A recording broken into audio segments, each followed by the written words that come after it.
Hey, it's Saturday T here, and I'm going to do something a little different today. Since I want to just try just talking about something with minimal effort possible. Because at this rate, I don't even think I can make videos fast enough to be consistent. So I'm going to try to make things easier for myself and just talk about a story that I would not really dedicate a whole video to normally.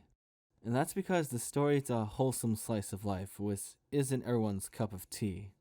But who cares? The story's called I Got Caught Up in a Hero Summoning, but that world was already at peace. The story kind of makes fun of isekais, but it does it in a pretty serious way. I don't know if that makes sense, but just trust me for a minute. While I talk about this story, I'm going to probably use the light novel and the manga since my memory of the web novel is a little fuzzy. I don't really remember much of the web novel because I'm caught up, and if you know what that means, you know what that means. Anyways, this is how this story starts. The main character of this story is Miyama Kaito, third year college student. He's a little old to be an isekai protagonist, but that's important to the story. So he's walking home one day and he just so happens to be behind a group of teenagers. The manga doesn't show this, but there's actually 4 teenagers. It's 2 boys, 2 girls, but in the manga it only shows 2 girls, 1 boy. Now, the fact that that manga kind of makes that fourth person disappear kind of brings up a different timeline. Kind of made my favorite character even better, you know? But I'm getting ahead of myself. So, as they are just walking home, a summoning circle just appears beneath their feet. They are welcomed by a bunch of hooded people and a woman wearing a dress. She seems very relaxed welcoming the hero, but then something fishy happens. She says, 4 people? And then we find out, oh, the hero summoning was only meant to take 1 person. So the woman just apologizes profusely. The manga kind of rushes this scene, so I'm just gonna go in a little bit more depth. In the light novel, the first name we get is Luna the Maid. Yeah, it turns out we didn't even know Kaido's name, and he's been narrating the entire time. He has a very interesting thought process, and it's pretty entertaining if you read the light novel. So, the only reason we know Luna's name is because the mistress kind of exposed it in shock. And this scene kind of highlights the relationship between the two characters. One is really awkwardly handling the situation, and the other's just teasing him in response. And she just lets it happen, kinda sort of. There is a limit, and it gets hit every so often. Now, I guess I can talk about the people who got abducted, because this is a really weird situation. What makes it worse is that since their hosts are kind of confused, it makes the victims even more so. Which is the complete opposite of how people usually get welcomed into a new world. Just imagine this, your life suddenly gets flipped upside down, and this is what happens. Welcome and thank you for coming, hero. We know that this is abrupt, but. Eh? Milady? I'm seeing 4 people here. What a coincidence, Luna. That's what I'm seeing too. This is that, right? 3 of them got caught up in the summoning, or something like that, right? Most probably. What should we do about this, milady? What should we do, you ask? Well, it's not like we can just say. I messed up, teehee? So, for now, why don't we just explain the situation to everyone? Teehee, you say, milady. I believe you're a bit too old to say such things now. Why are you calmly retorting about that? Yeah, that's not really the best way to be welcomed, but Kaido is weirdly calm about this. Or so it seems because his thoughts are kinda like this. I don't know why, but it feels like this disappointing conversation is chipping away at my sense of urgency in being in an unknown situation. The 2 high school girls even look flabbergasted while the high school boy. Wait, why is he pumping his fist? Seriously, fist pumping in a situation like this? Wait a moment. Hero. Summoning? Caught up? I feel like familiar words have leapt their ways into my ears.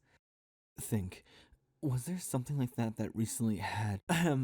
Once again, welcome, Anne. Sorry, I'm thinking about something right now. Can you please keep quiet? Yes, I apologize. The kind of funny thing about this little back and forth is that while Kaito is trying to figure out the situation, someone is trying to explain the situation to him. But he gets really wrapped up in his own thoughts, and that's one thing about this character that you pick up real fast. What caught his attention was the fact that this situation is really similar to a story he's read before. One where the hero gets summoned to another world and he's supposed to fight a demon king. Once he figures that out, he needs to gather more information about the situation, and that's when he realized, oh, I'm ignoring the host. And he's genuinely apologetic for this. Like, there's no malice in this character. So once everything gets back in order, the host introduced herself as Lilia Albert. The interesting thing is, the first one to introduce themselves as the kidnappees is Miyama Kaito, and then the other three introduce themselves. I'm not going to really talk about the other three, because they're not very important. But the funny thing is that the guy who's pumping his fist earlier was the actual hero of the story. So he gets dragged away, never to be seen again. Well, not really, and nothing really bad happens to him, but he's irrelevant. So the two girls and Kaito get dragged along to get an explanation from Lilia and her maid. It turns out that they pretty much get a full paid vacation for a year. Not only will they get to stay at a mansion, all their expenses will be paid, and they get an allowance. But Kaito kinda has Isekai brain, so he thinks he needs to fight a demon king or whatever. So he has to ask the most important question. If there's a hero, there must be a demon king. And the response he gets from Lilia is eh. Now to answer all the Isekai related questions. There was a demon king, but the demon king was already defeated long ago. The relationship between demons and humans are friendly. And there is a monster problem, but it's handled by the Knights and the Adventurers Guild. Once all those questions were answered, Lilia gives the history of why they summon a hero.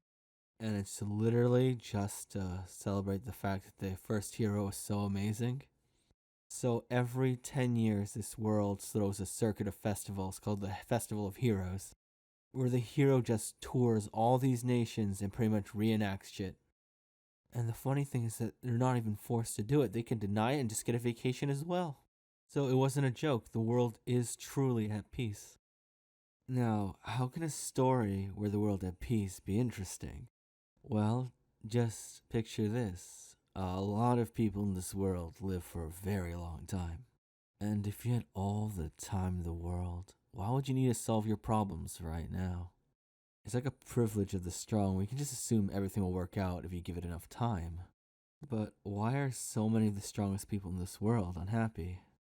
I really did think that Miyama Kaito was a really dull character, and I didn't like him at the beginning. But his personality is the only reason this story can even progress. He seems like a really one-dimensional character, one that is really negative about himself, or doesn't really evaluate himself very high. And for some ungodly reason, people just gravitate towards him. But during my second read, I noticed a lot of his choices were really weird.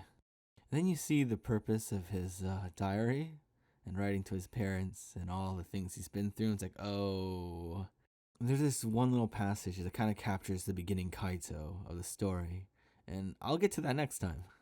You see, I haven't released a video in a very long time, and I've been working on something, but procrastination hit me hard. You might have noticed new mic. Well, I've always had this mic, but I had a bad experience once. You see, I live in a really cramped space, right? And I just so happen to have a really heavy mic. So, the mic stand punched a hole through the drywall and hit me in the stomach. So I was like, oh, let's not. It happened really fast too, so I thought it was fate telling me, don't use this mic. And I didn't for a while. And then I realized that I spent money on this. Why the hell am I not using this but a fucking snowball? If I sound different throughout the video, it's because I'm still not used to using this fucking heavy brick. Yeah, this is just something for me to do, and I know not many people will really want to watch it. And since this is my first time reading the light novel, since I've read the web novel and the manga, I'm killing a bunch of birds with a stone, you know? So I'm alive, that's news to me, I guess, but I'll keep on going on, you know? Just one more thing. Yeah, I want to thank the people who actually watched my earlier videos, because I listened back to those with headphones and I was like, oh, gross. Yeah, people were actually nice, and I was like, oh, shit. I apologize you had to go through that, but I appreciate that you appreciate it, you know. That's it. I guess like, comment, subscribe. Peace. So you stuck around for a bit. That's great. So this is one thing I want to talk about. Remember how I mentioned that there's 3 characters that I would not mention too much about? Well, the fucking author fucking acknowledged that shit in the latest chapter of the web novel, which is 1,000 something. Literally states that, oh, that hero character hasn't been mentioned in 5 years and 800 chapters.